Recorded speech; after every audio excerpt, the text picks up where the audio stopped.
बोलो प्रकाश सिंह महाराज की जय। बोलो सभी संतों की जय। बोलो पिताजी महाराज की जय, लाल की जय। तो ये संसार है तो परमात्मा ने इसकी रचना की और उस रचना में हम सब लोग हैं, जितने भी जीव हैं, और ये सब जितने जीव हैं संसार के, सब परमात्मा की अंश आत्मा सभी के अंदर है। आज हम जिस चीज के चक्कर में संसार एक भ्रम में पड़ा रहता है, एक शब्द सभी बोलते हैं और सभी के लिए लगा भी लेते हैं, जिसे कहते हैं गुरु। ये कहाँ से पैदा हुआ, कैसे पैदा हुआ, तो समझने की बात है। आज के जमाने में कोई थोड़ा ज्ञान दे दिया, देने वाला हो गया तो भी वो गुरु बन गया। गुरु शब्द परमात्मा से प्रकट हुआ और गुरु का अर्थ होता है जो अंधकार से प्रकाश में लाए। अंधकार से प्रकाश में लाए उसे कहते हैं गुरु। ये परमात्मा से शब्द प्रकट हुआ और आज जो है सभी लोग एक अध्यापक हैं, वो भी अपने आप को गुरु मानते हैं। जब ज्ञान देते हैं बच्चों को तो वो गुरु हैं। जो भी ज्ञान कोई देने लगा संसार में वो गुरु हो गया। पर गुरु का मतलब नहीं समझा कि इसका सही अर्थ क्या है। सही अर्थ क्या है इसका? ये गुरु शब्द कोई छोटी मोटी चीज नहीं है। हम अंधकार से प्रकाश में लाना, ये चीज क्या है? मान लिया हमने विद्या पढ़ा दी या कोई भी ज्ञान दुनिया का सिखा दिया, तो वो हमने कौन सा काम किया है? हमने शरीर को चलाने का ही काम सिखाया है। हम अंधकार से प्रकाश में नहीं आए। बड़े बड़े पढ़े लिखे ज्ञानी विज्ञानी दुनिया में, स्वामी जी कहते थे जो ज्ञानी है वो महा अंधकार में है और जो विज्ञानी है वो महा अंधकार में है। ये स्वामी जी की बात है। तो ये बात किस लिए कही थी कि आज कोई भी ज्ञान संसार में कोई देने लगता है तो वही गुरु बन जाता है, वो गुरु हो गया। अब अंधकार से प्रकाश में लाना क्या होता है कि हमें वो जानकारी हो जाए कि परमात्मा कहाँ है, हमें कैसे मिलेगा, वो परमात्मा हमें मिल जाए, तो उसे कहते हैं अंधकार से प्रकाश में लाना। हमारे अंदर अंधेरा भरा है, आंख बंद करते हैं अंधेरा रहता है।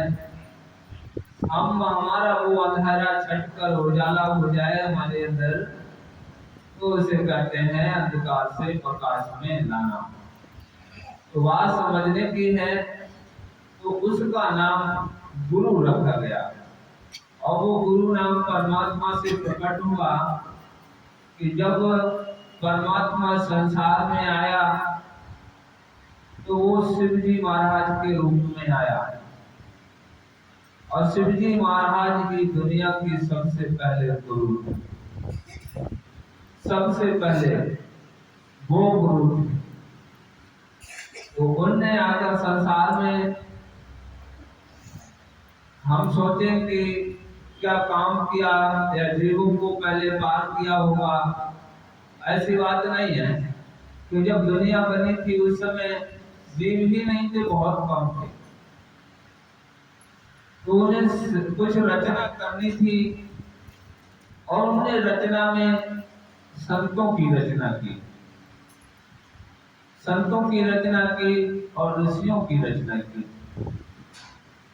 संतों की रचना की उन्होंने और कह दिया कि इनके अंदर परमात्मा विराजमान रहेगा। ये दुनिया पर पृथ्वी लोक पर जाएंगे तो ये ही जीवों को भवसागर से पार करेंगे। और उन संतों की रचना करके परमात्मा ने सतलोक में बिठा दिया। कुछ को अलग में बिठा दिया, कुछ को अगम में बिठा दिया, कुछ को अनामी में बिठा दिया। तो वो संत जो है ऊपर के लोगों में बैठे हुए संत, परमात्मा जब हुक्म करता है तो वो दुनिया में आते हैं। अब बात समझने की है, बाद में उन्होंने ऋषियों की रचना की। और ऋषियों की रचना की तो ऋषियों की रचना इसलिए की कि ये जब दुनिया चलेगी, इसमें जब मनुष्य ज्यादा से ज्यादा जब बढ़ेंगे, पब्लिक होगी, तो सभी को परमात्मा नहीं मिल पाएगा।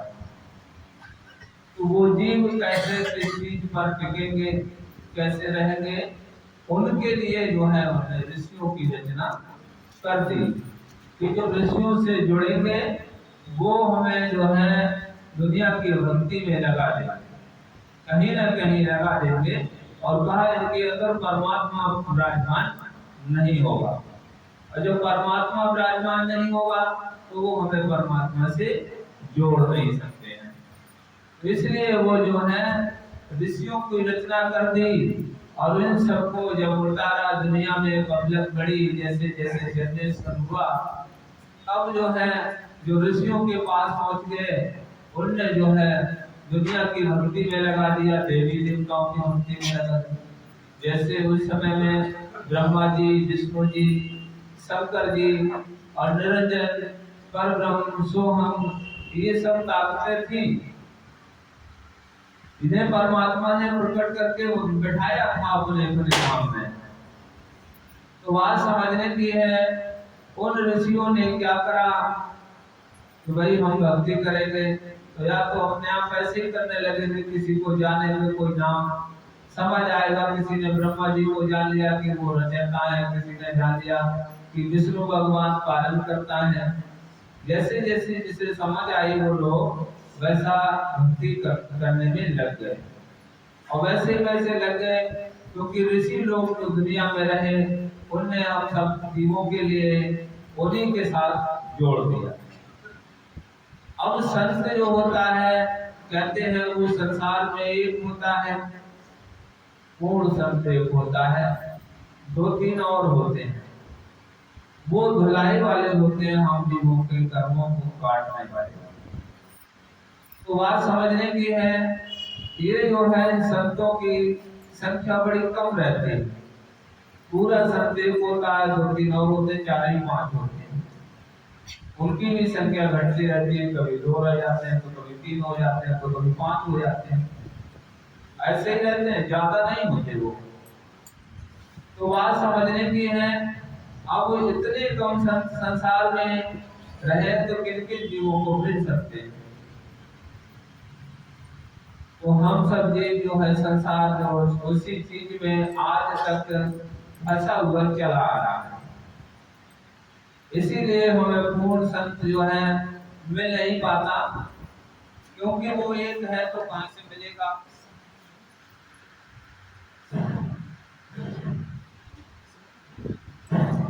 जब एक है तो वो जल्दी मिलना मुश्किल होता है। कहा है कि वो बड़े भाग्य से मिलता है, सदगुरु बड़े भाग्य से मिलता है। अब बात समझने की है, संसार में जैसे जैसे इस दुनिया में बढ़ोतरी हुई तो क्या हुआ, अब अपने अपने मंजिल के गुरु बन गए, अपने अपने मंजिल के गुरु बन गए। जैसे संसार में है, किसी ने भूत प्रेतों की भक्ति सिखा दी या फिर पढ़ाना लिखाना सिखा दिया, वो पृथ्वी लोक पर रहे दुनिया की चीज सिखा दी तो गुरु बन गए। उनसे ऊपर गुरु रहा जो ब्रह्म गुरु कहते हैं। ब्रह्म गुरु हमें ब्रह्म तक की भक्ति सिखाता है। ब्रह्म तक की भक्ति सिखाता है तो वो गुरु हमारे लिए जो है ब्रह्म तक पहुंचाता है। और ब्रह्म जिसे कहते हैं वो स्वर्ग लोक की बात है, जिसे निरंजन कहते हैं, वो हमें वहां तक की पहुंच देता है। तो बात समझने की है। अब वो जो है ब्रह्म गुरु, ब्रह्म तक की खोज हुई और ब्रह्म तक की खोज में हम भक्ति करते हैं और स्वर्ग जाते हैं। स्वर्ग से जब हमारा वहां का जो कमाया है यहाँ पर दुनिया में वो बैठकर खा लिया, उसके बाद वो हमें वहां से फिर निकाल देते हैं कि जाओ मृत्यु लोक। तो हमें फिर मृत्यु लोक में आना पड़ता है मरने जीने के लिए। उसके बाद गुरु और होता है, उससे आगे का परम गुरु जिसे कहते हैं वो हमें परब्रह्म तक की खोज कराता है, जो उससे निरंजन से आगे बैठा है, 10वां द्वार से आगे जो बैठा है, वो हमें वहां तक की खोज कराता है। वहां तक के जीव भी भवसागर से पार नहीं होते, क्योंकि उन्हें भी फिर आना पड़ता है, लेकिन एक समय रहता है।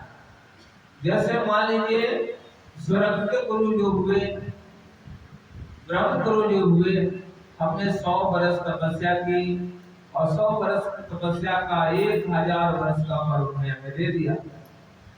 हम 1000 वर्ष स्वर्ग में रहकर आनंद करेंगे। अब कोई मिल गया हमें पर ब्रह्म वाला गुरु, तो हम पर ब्रह्म में पहुंचेंगे और पर ब्रह्म में उसकी अवस्था इससे ज्यादा है। ब्रह्म से पर ब्रह्म में अवस्था ज्यादा है।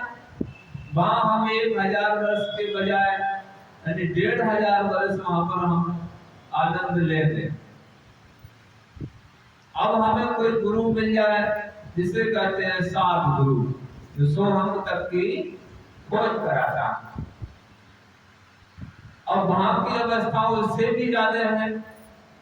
मान लीजिए 1000 की जगह पर 2000 वर्ष का यानी 10,000 का शुरू किया हमने, 1000 का मान लीजिए जो भी, तो वो जो है 2000 वर्ष का मान लीजिए, 10,000 वर्ष का मान लीजिए। वैसे कहते हैं उसमें 10,000 वर्ष का मिलता था, उस समय अवस्था ज्यादा होती। लोग 1000 वर्ष को तपस्या करते थे, कहने के मुताबिक जो बात कही जाती थी। आज हम कितनी कर सकते हैं? आज तो हम नहीं कर सकते, मुश्किल से 50, 60, 70 साल कर सकते हैं। तो समझ लीजिए वहां से ब्रह्म से दुगनी और अवस्था उस सोहम पद की है, वहां पर उतने समय तक जीव टिकता है, उसके बाद उसे फिर आना पड़ता है। क्योंकि फिर भी हमें वहां पर भी जाकर मोक्ष नहीं मिली, हमें वहां से भी आना पड़ेगा। अभी हम त्रिलोकी के अंदर ही रहे। अब कहते हैं सतगुरु।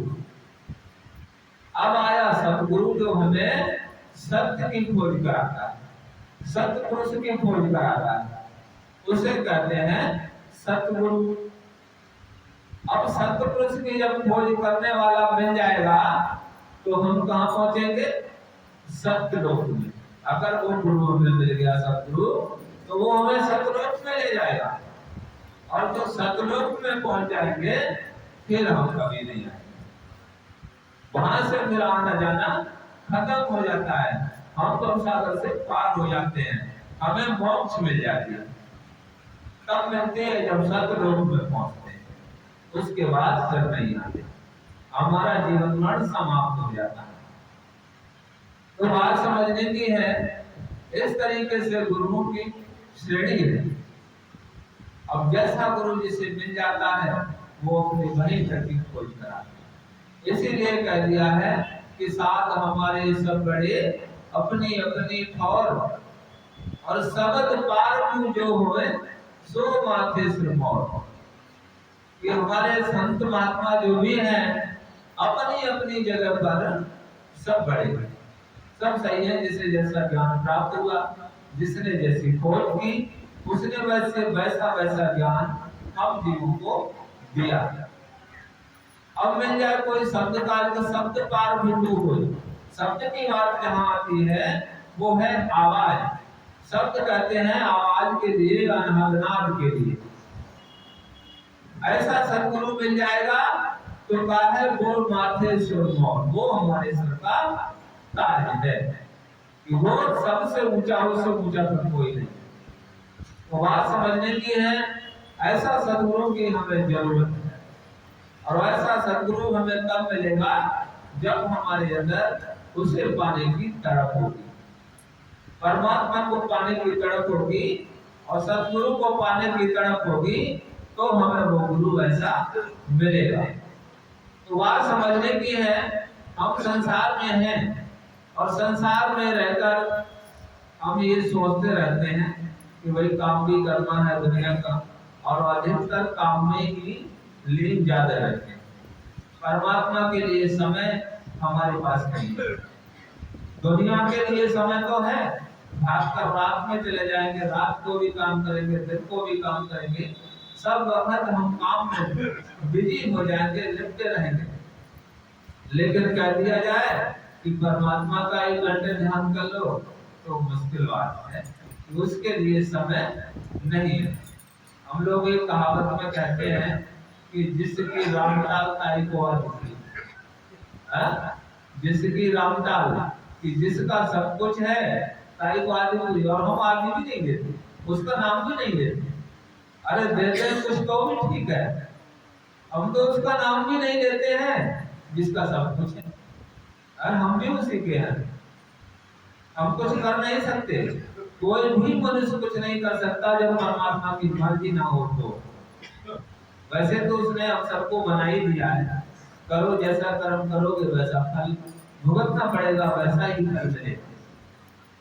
करते रहो, उल्टा करो सीधा करो, भले परमात्मा की याद ना करो।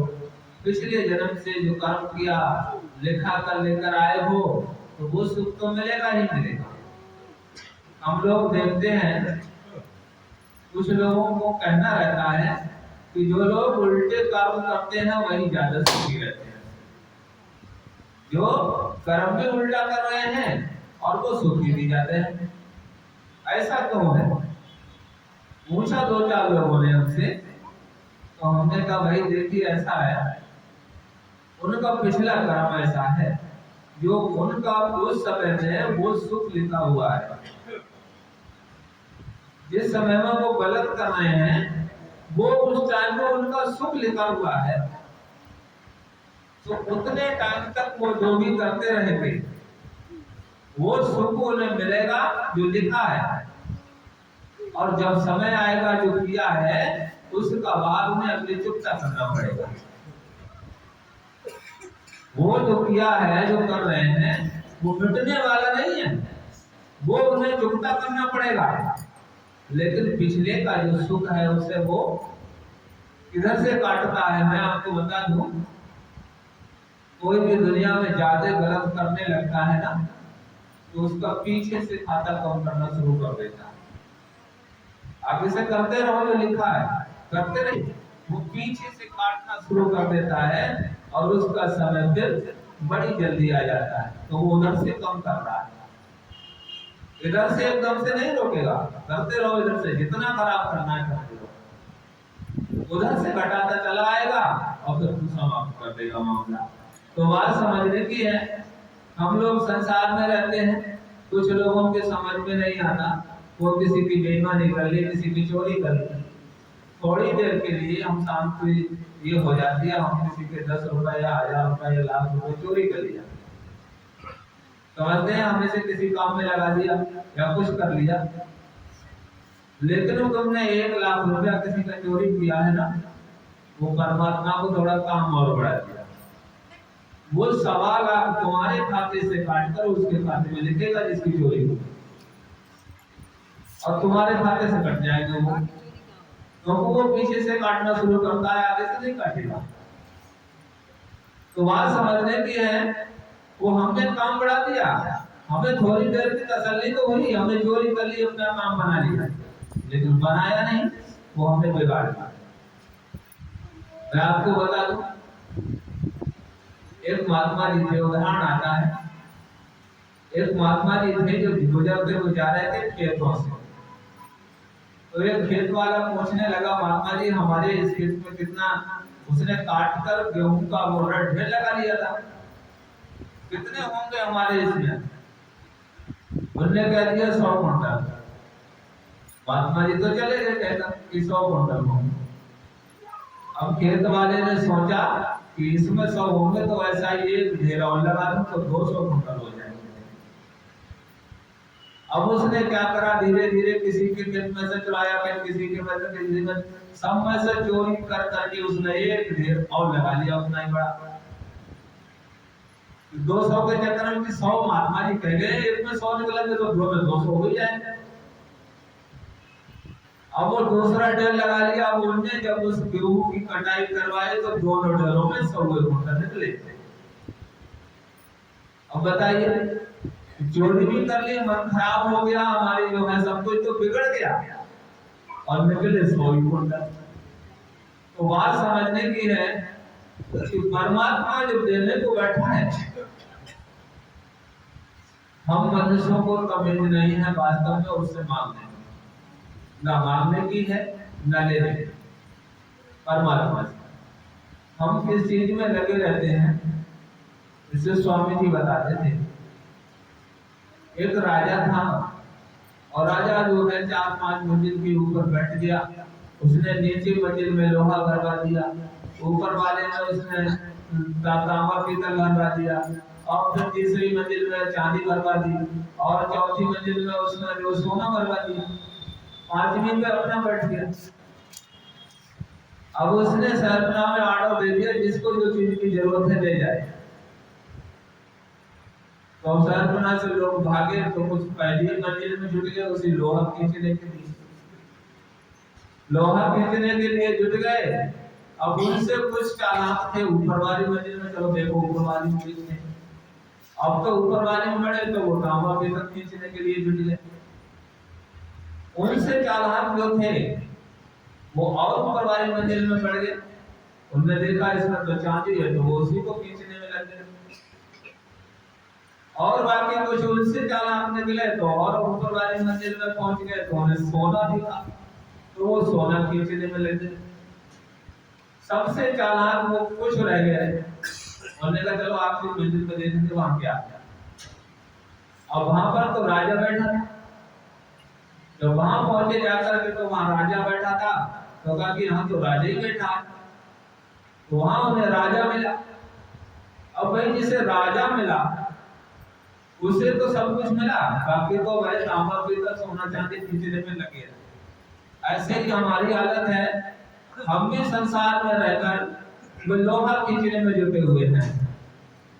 हम ऊपर बढ़ना देखते ही नहीं, ऊपर बढ़ना ही नहीं, आगे बढ़ना ही नहीं चाहते, उसी एक ही मंजिल पर जुटे हुए हैं।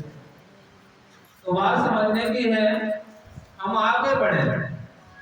हम मनुष्य हैं, परमात्मा ने हमें मानव बनाया है। मानव बनाया हमारे लिए, और हमारे अंदर सारी चीजें भर दी हैं, किसी चीज की कमी नहीं रखी।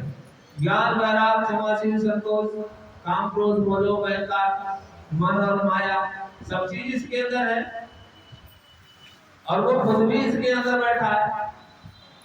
तो बात समझने की है, हम कितने श्रेष्ठ हैं। सब में श्रेष्ठ है, सिर्फ परमात्मा से छोटे हैं, बाकी सबसे ऊंचे हम। मनुष्य जो है वो सबसे ऊंचा है, परमात्मा से छोटा।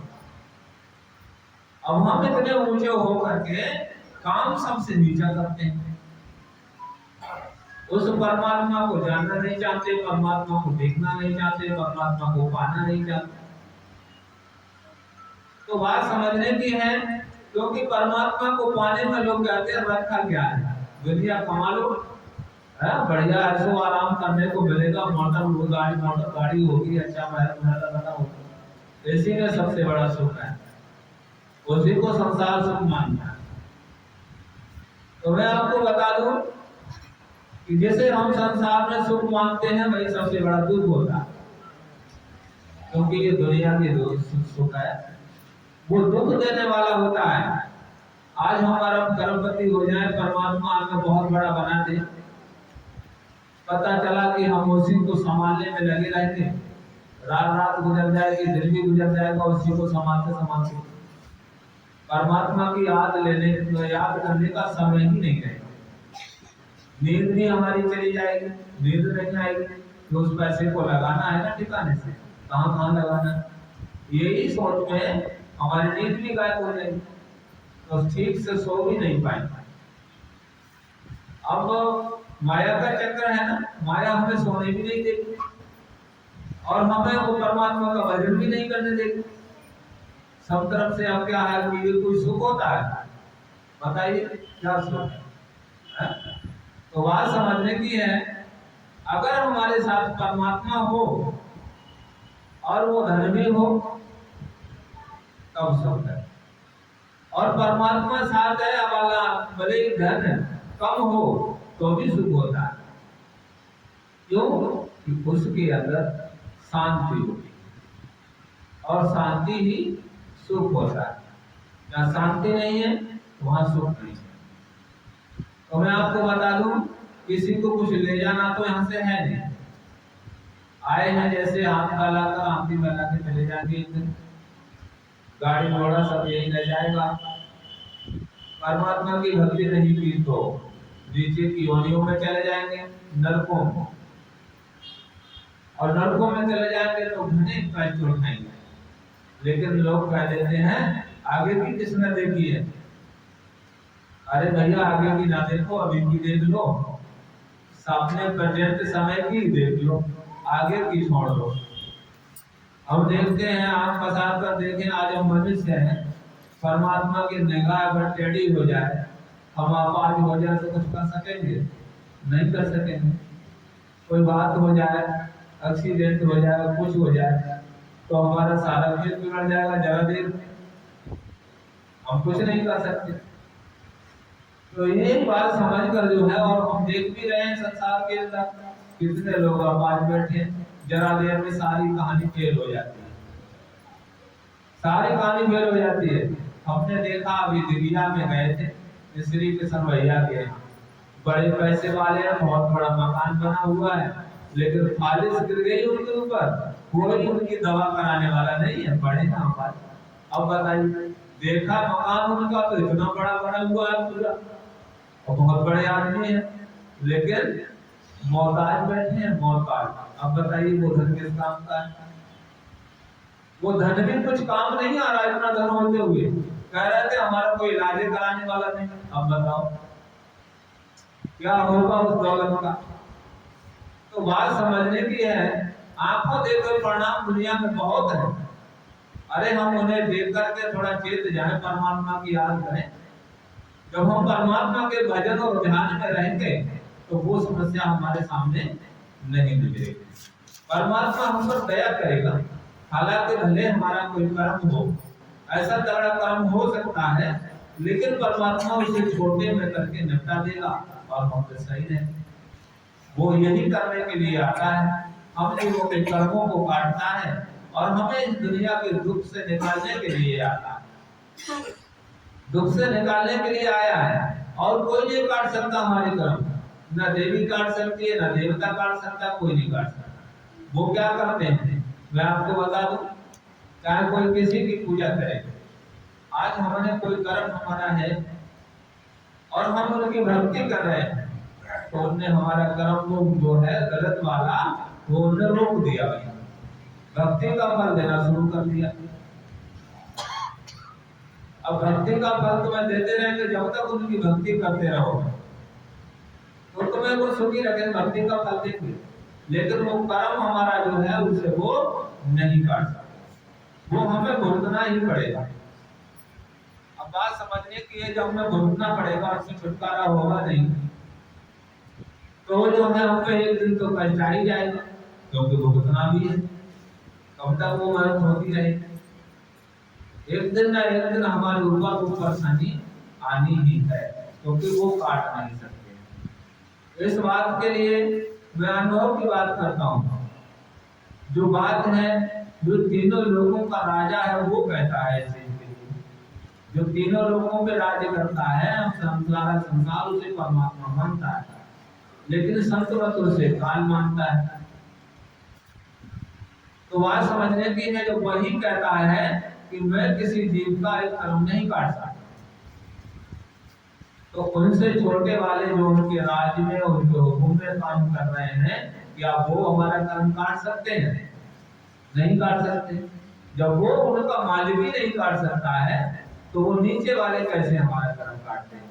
उनके पास वो पावर नहीं, जो उसके पास नहीं है तो उनकी पावर कहां से आएगी? अब बात समझने की है, मैं आपको बताता हूँ अनुभव की बात। संसार में जो है संत जब आते हैं तो सही बात बताने के लिए आते हैं, भले किसी को थोड़ी बहुत गलत नहीं लगती हो कि देवी देवताओं की बुराई कर देते हैं, बात बुराई की नहीं है, बात सच्चाई की। हम उनकी बुराई नहीं करते, क्योंकि भगवान विष्णु ने खुद कहा कि हम भगवान नहीं हैं, हम परमात्मा नहीं हैं, हम देवता हैं। ये उन्होंने खुद कहा है। तो वो जिस चीज को खुद कह रहे हैं, हम भी वही कह रहे हैं कि भाई ये सब देवता है। अगर कोई भक्ति करने वाला है तो उनसे पूछ कर देख ले कि क्या हमारा कर्म काट सकते हो, तो वो साफ मना कर देंगे कि हमसे नहीं कटेगा, हमारे बस का नहीं, हम नहीं काट सकते। तो ये साची बातें हैं जो सच्ची मैं आपको बता रहा हूं। अब बात आती है अपने अनुभव की, कह रहा हूं। भजन में बैठा हुआ था और देवी आई, जिन्हें संसार पूजा करता है ना, देवी भैया की, दुर्गा भैया की पूजा करते हैं। वो आई और आकर कहने लगी कि हमें मोक्ष दे दो। हमने कहा भाई अभी तो तुम्हें मोक्ष मिलेगी नहीं, क्योंकि तुम्हारे पास शरीर नहीं है, तुम्हें शरीर धारण करना पड़ेगा तब मोक्ष मिलेगी, क्योंकि उन्हें भी तो मोक्ष नहीं मिली है, वो भी तीनों लोग के अंदर है। तो बात समझने की है कि जब वो खुद ही उन्हें मोक्ष नहीं मिली है और वो जो है तीन लोग के अंदर है, तो हमें कहां से मोक्ष देंगे? आज एक बात को उदाहरण ही ले लीजिए, हम किसी को अपने साथ लेकर जाए तो अपने ही घर तो बैठाएंगे, किसी दूसरे के घर थोड़ी बिठाते हैं। अब जो त्रिलोकी हैं, तीन लोक में रहने वाले हैं, वो तीन ही लोक में तो रखेंगे, हमें चौथे लोक में तो पहुंचा नहीं देंगे। इसी प्रकार से सतगुरु जो होता है वो चौथे लोक से आया हुआ होता है, और वो ले जाएगा तो वो अपने घर ले जाएगा चौथे लोक में, वो तीन लोक में थोड़ी छोड़ेगा। वो तो चौथे लोक में ले जाएगा ना, जो चौथे लोक से आया है। इसलिए जो है सतगुरु जो है वो परमात्मा का स्वरूप होता है, परमात्मा उसके अंदर बैठा होता है, वो अपना काम स्वयं करता है। जब वो बात आई थी परमात्मा, हम अपने गांव के अंदर जा रहे थे, गली से अंदर अंदर बात चलती जा रही थी, तो परमात्मा कह रहा था कि भाई तुम्हें जो काम तो करना है। हमने कहा हमारे बस का नहीं है, बड़े बड़े पढ़े लिखे अच्छे अच्छे लोग हैं, उनसे अपना काम करवा लो, मैं तो पढ़ा लिखा हूं नहीं। इतना बड़ा काम है, मान लीजिए स्वामी जी का काम 8-9 लाख में रहा और हमारा काम और ऊंचा बता रहे हैं आप, तो हमारे बस की कहाँ है? पढ़ाई लिखे नहीं। कोई अच्छा पढ़ा लिखा हो उससे आप अपना काम करा लीजिए। कहने लगे नहीं, बोले तुम तो खड़े हो जाओ, सिर्फ काम तो मैं अपना खुद कर लूंगा, तो मार कर तुम खड़े हो जाओ। पढ़े लिखे की क्या जरूरत है जब मैं खुद ही काम करूंगा अपना। अब कई प्रकार से हमने मना किया, कम से कम 10 बार मना किया स्वामी जी से, लेकिन वो नहीं माने कि काम करना पड़ेगा। आखिर में क्या हुआ, कहने लगे ये काम तुम्हें राजी राजी जबरदस्ती करना पड़ेगा। जब हम हर बार मना ही करते चले गए, क्योंकि अपने बस का नहीं लग रहा था ना, पढ़े लिखे नहीं, इतना कोई था नहीं, तो उन्हें कहा जबरदस्ती करना पड़ेगा। हमने कहा तो ठीक है स्वामी जी, तो हम करेंगे। और जबरदस्ती वाली बात आएगी तो भाई उससे कोई बच तो सकता नहीं है परमात्मा से। कोई कहेगा हम कहेंगे हम नहीं करेंगे, ऐसा तो है नहीं। वो तो जिससे चाहे उससे करा लेगा, उसे करना पड़ेगा, राजी राजी जबरदस्ती करना पड़ेगा। हमने कहा ठीक है, अब चाहे जो भी हो हम आपका काम करेंगे। तो बात समझने की है, उसमें हम तैयार हो गए। जब तैयार हो गए तो वो खुशी हो गई कि हाँ ठीक है। तब उन्हें कुछ समय के बाद, ये सन 2012 की बात बता रहे हैं हम, और सन 2013 में उन्होंने ठोक दी अपनी बात कि बेटे इसमें जहर लिए। देखिए, पहले ठोक पीट कर राजी कर लिया कि काम करना है, हमने कहा ठीक है काम करेंगे, अब चाहे जो भी। अब सन 13 में उन्होंने जो है अपनी बात ठोक दी कि बेटे इसमें जहर भी है। अब जब हाँ करती तो पीछे हटने का मतलब थोड़ी। हमने कहा ठीक है स्वामी जी, जहर है तो जहर हम पी लेंगे, लेकिन हमारी संगत सुखी रहे, ये हमने कह दिया। तो बात समझने की है, अब वो जहर किस तरीके से पीना है, हमने हमारे साथ जो लोग जुड़े थे उन लोगों को हमने बता भी दिया कि भाई सभी संतों ने जहर पिया है, उनके तरीके अलग अलग रहे। किसी ने किसी तरीके से पिया, किसी ने किसी तरीके से पिया। और हमारा तरीका क्या होगा वो परमात्मा ने अभी हमें बताया नहीं है, इतना कहा है कि जहर पीना पड़ेगा। अब जब वो समय आया जहर पीने वाला, तो परमात्मा के एक रास्ते पर अनेक काम होते, उन्हें क्या क्या करना होता है उसी चांस उसी समय में बहुत सारे काम बनाने होते हैं। एक बिगाड़े में तो अनेक बनाएंगे, ये उनका वो होता है।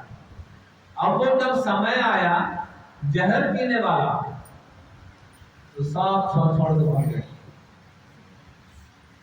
लोग छोड़, तो भाई जहर पीना तो कोई परेशानी तो आएगी, उसी को जहर कहा जाता है। कोई परेशानी कोई संकट ऐसा आएगा उसी के लिए जहर कहते हैं। जैसे ईसा मसीह ने पिया था, ईसा मसीह ने जब जहर पिया था, जहर का मतलब ये नहीं कि कोई जहर होता है पी के मर जाएंगे, ऐसा नहीं होता। वो जहर था ईसा मसीह ने जो पिया, उस समय के राजा ने ईसा मसीह को ईंटों पत्थरों से पिटवाया था, मरवाया था, आर्डर दे दिया कि सातों लोग ईंट पत्थर मारे और उन्हें बांध के डाल दिया। देखिए कितना कष्ट था। उसके बाद में उन्हें सूली भी चढ़ा दी गई। अब बताइए कोई दुनिया का आदमी देखेगा, उस समय के लोगों ने जब देखा होगा तो कोई किसी ने संत माना होगा, या संत के साथ ऐसा भी होता? भाई संत होते हुए कितना कष्ट उन्हें झेलना पड़ा, उनके साथ भी लोग छोड़ के भाग गए। अरे ऐसा कहीं संत होता है बताइए, इतना ऐसी परेशानी उठानी पड़ रही। अब जिक्र है साहब कबीर साहब का। कबीर साहब के सामने जब ऐसी समस्या आई, वो वैसा के रह गए, कोठे पर गए थे, सारी संगत उनके साथ गई वहां तक और खड़े रहे, वो ऊपर चढ़ गए, कुछ मंगवाया उन्होंने, बोतल सोतल जो भी अपना नाटक किया। सबने देखा और लोग जो और लोग थे वो देख रहे थे कि भाई इतनी भीड़ कैसी है, यहाँ पर सब लोग कैसे इकट्ठे हुए। उन्होंने कहा हमारे गुरु जी हैं। तो कहाँ है? जब कोठे पे तो बजाय तुम्हारा ऐसो गुरु जो वैसे कोठे पे चढ़ा हुआ, तुम यहाँ खड़े हुए हो। लोगों ने जब बातें मारी उनके, तो वो सब भाग गए, वहां पर भी एक ही रह गया। अब बताइए उस समय के लोगों ने क्या कहा होगा कि बताइए गुरु वैसा होता है जो वैसे कोठे पे है। तो बातें समझने की है भाई, हम पढ़कर उन्हें कहानी तो पढ़ लेते हैं और अच्छी लगती है, सुन भी लेते हैं, लेकिन जिसके समय में गुजरती है तब पता चलता है। हमने देखा ही भाई, हमसे बीती सब संगत छोड़ के बल्कि काफी संगत थी, सब भगवान सब भगवान ऐसा नाटक खेला के सब भाग गए। अब सब भाग गए क्योंकि ऐसा संत होता है। बात हमारी परमात्मा से होती रही। और ये चीज पहले ही कह दी गई, जेल भी गए, जेल में भी रहे 4 महीने, बात बराबर स्वामी जी से होती रही। हमने कहा स्वामी जी सारी संगत भागी, बोले वो फिर आ जाएंगे, कह रहे हैं वो फिर इकट्ठी हो जाएगी, वो मेरा काम है, मैं लाऊंगा डंडा मार के। देखिए बात समझने की है। अब वहां भी हमें क्यों जाना था? जितनी बातें एक जो बात में असली बात कह रहा हूँ, जो परमात्मा के साथ में बात हुई है और जो समय गुजरा वही बात बता रहा हूँ। अंदर रह करके एक भाई सत्संगी था, वो स्वामी जी का नाम डाल, वो भी अंदर था जेल, और उसे आजीवन कारावास हो गया था, लेकिन उसने हमें नहीं बताया। उसे पता चला कि ये मतलब इनकी स्वामी जी से बातचीत होती है, तो हमारे पास आकर के हमसे बात करने लगे और कहने लगे भाई बताओ स्वामी जी से पूछ करके हमारा काम होगा कि नहीं होगा। हमने कहा भाई स्वामी जी से हम बात कर लें, उसके बाद बताएंगे। ये सन 18 की बात है भाई, सन 18 में। अब हमने ध्यान पर बैठे स्वामी जी से बात की, तो स्वामी जी से बात की, हमने कहा स्वामी जी आपका ही शिष्य है और बड़ा परेशान है, जेल में हर आदमी परेशान होता ही है, दया कर दो। बोले ठीक है दया हो जाएगी। तो हमने कहा कब तक हो जाएगी? स्वामी जी बोले जल्दी हो जाएगी। चलो ठीक है। अब दूसरा दिन जब हुआ तो उसे वो फिर आ गया हमारे पास कि महाराज जी बताओ बात हुई स्वामी जी से? हमने कहा हाँ हुई। बोले क्या बात हुई? हमने कहा भाई तुम्हारा काम बनेगा, स्वामी जी ने कह दिया। बोले कैसे बनेगा? हमें तो आजीवन कारावास हो गया, तो कैसे हो जाएगा? हमने कहा भाई देखो स्वामी जी ने जब कह दिया हो जाएगा तो हो जाएगा, वो तो परमात्मा की बात है भाई, परमात्मा ने कोई बात कह दी तो वो होगी जरूर। बोले चलो देखते हैं। अब क्या हुआ, परमात्मा ने पकड़ा मोदी का मूड, उसी समय की बात है, परमात्मा ने मोदी का मूड पकड़ा और घुमा दिया। तो मोदी ने क्या करा, 60 साल वालों की सबकी छुट्टी कर दी। पूरे देश भर में 60 साल वालों की छुट्टी हुई थी। ये परमात्मा का काम था। लोग कहते हैं कि उन्होंने अपनी जीत के लिए, अपने फायदे के लिए किया होगा, ऐसी बात नहीं थी। आगे पीछे और भी तो कभी हो जाता, अब आगे कभी हो जाए। वो उसी समय में क्यों हुआ भाई? परमात्मा से विनती की गई थी, तो उन्होंने मूड घुमाया और तब ये काम हुआ। हमारे पास में रहने वाले सब उसी पीरियड में, किसी की 10 साल की सजा थी, किसी की 8 साल की थी, सब छूट निकल गए, सब 4-5 साल में सब निकल गए। आगे कितने लोगों का भाग्य बना होगा वो तो परमात्मा ही जाने। तो परमात्मा के एक काम में अनेक काम होते हैं। क्यों, किस लिए जाना पड़ता है, क्या होता है, वो काम उसके लिए समझ पाना बहुत मुश्किल का काम है। मैं आपको बताता हूँ एक उदाहरण है। जर्मन सिंह महाराज के जमाने की बात है। एक कोई सत्संगी था और किसी दूसरे ने बहका दिया कि ऐसा करना, जब महाराज जी नहा कर आवे तो उनकी कौली भर लेना, तो तुम्हारा कल्याण हो जाएगा। उन्होंने कहा ठीक है।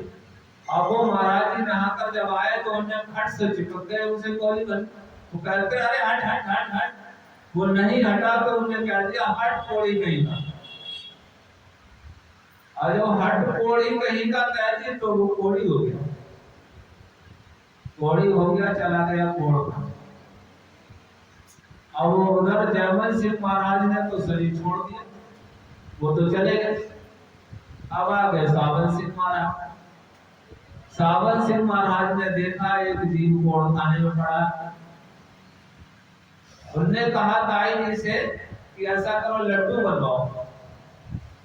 अब उन्होंने लड्डू बनवाए, तो सेवादार साथ में लिए कि चलो आज कोड़ खाने चलते हैं। कि कोड़ खाने? क्योंकि हाँ, अब भले भाई समझना बड़ी मुश्किल का काम है, महाराज बताओ अचानक कहना चलो कोड़ खाने चलते हैं। अब वो कोड़ खाने चले गए लड्डू लेकर के, और सभी कोड़ियों की लाइन लगा दी, और वहां जाकर के लड्डू देना शुरू कर दिया, बांटते गए महाराज जी। और जब वो आया तो नीचे सर करके बैठा था, कह रहे अरे भाई ऊपर सर उठा, अरे भाई ऊपर सर उठा। उन्होंने तेजी से कहा, तो जब उनकी तरफ को देखा उनकी आंखों से आंसू निकल पड़े। उन्होंने कहा कोई बात नहीं, ठीक हो जाएगा। सब कोड़ियों को लड्डू बांटे, सबका भाग्य बना दिया। देखिए एक कोड़ी को तो लेने गए थे भाई, एक है तो कोड़ी हुआ था, और वहां सबको लड्डू खिला के आए, तो सबका भाग्य बना के नहीं बना, सबका भाग्य बना। तो बात समझने की है, संतों की लीला समझ पाना बड़ा कठिन, और कहें कि वो कुछ अपनी मर्जी से करता है तो नहीं करता, वो परमात्मा उसके अंदर बैठा है, वो चला रहा है उसे, वो चलाता है, किधर चलना है, क्या करना है, वो परमात्मा उसे चलाता है और वो चलता चला जाता है। ये सभी संतों की बात है, क्योंकि कोई वो जो है कोई भी काम अपनी मर्जी से नहीं करते। आप लोगों के सामने के सबका नजारा है, स्वामी जी ने कह दिया मैं शरीर छोड़ूंगा, और नहीं छोड़ा। लोगों ने कहा कि बताओ संत कितने झूठा है, इतनी झूठी बात कह दी, कह करके शरीर छोड़ा नहीं, वहां पूरी तगड़ी भीड़ इकट्ठी हुई। उस पीरियड में हमने देखा कि बरेली में जगह नहीं रहती थी, तो आगा पंडाल भी नहीं भरा था। हम सत्संग में गए थे, देखा हमने कहा बताओ, स्वामी जी ने एक बात कह दी कि मैं शरीर नहीं छोड़ूंगा, नहीं छोड़ा तो लोग भाग गए। अरे ये तो अच्छी बात रही कि स्वामी जी नहीं गए, ये कहो कि वो नहीं गए, ये अच्छा हुआ। अरे लोग ये कह रहे थे मरे क्यों नहीं, बताइए। ऐसी भावनाएं लोगों की रहती है कि गुरुजी मरे क्यों नहीं, कहा तो झूठी बात कर दी सबने। अब बात समझने की है, स्वामी जी ने क्या अपनी मर्जी से ये सब कह दिया? नहीं, अपनी मर्जी से,